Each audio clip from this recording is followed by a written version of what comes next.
Digital प्रवेशांचा हक्क मान्य करताना सर्वोच्च न्यायालयाने सरकारच्या विविध यंत्रणांना महत्त्वाचे आदेश दिले आहेत.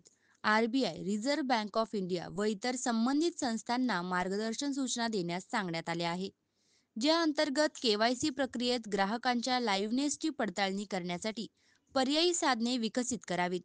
यामुळे दिव्यांग व अपंग व्यक्तींना बँकिंग व टेलिकॉम सेवा सुलभ होतील. दरम्यान विद्यमान कागदावरील केवायसी प्रक्रिया यथावकाश सुरू ठेवण्याचेही आदेश न्यायालयाने दिले आहेत.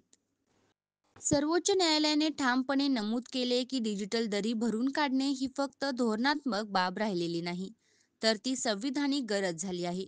नागरिकांना सार्वजनिक जीवनात सन्मान, स्वायत्तता व समान सहभाग मिळावा, यासाठी सर्वसमावेशक डिजिटल व्यवस्था उभारणे हे राज्याचे कर्तव्य असल्याचेही स्पष्ट केले. याचा उपयोग केवळ विशेष अधिकार प्राप्त व्यक्तींनाच नव्हे, तर ऐतिहासिकदृष्ट्या वंचित व दुर्लक्षित समाज घटकांनाही होणार आहे.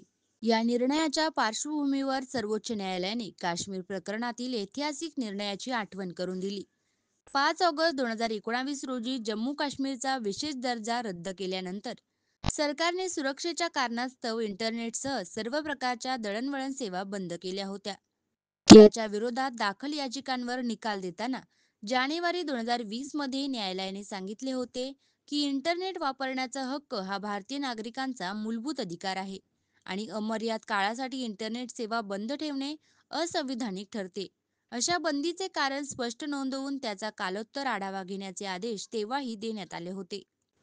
या दोन्ही निर्णयांनी सर्वोच्च न्यायालयाने पुन्हा एकदा अधोरेखित केले आहे की कोणत्याही परिस्थितीत नागरी स्वातंत्र्य हिरावून घेता येणार नाही. डिजिटल परिवर्तन करताना ते समावेशक, न्याय्य व सर्वसमावेशक असणे आवश्यक आहे.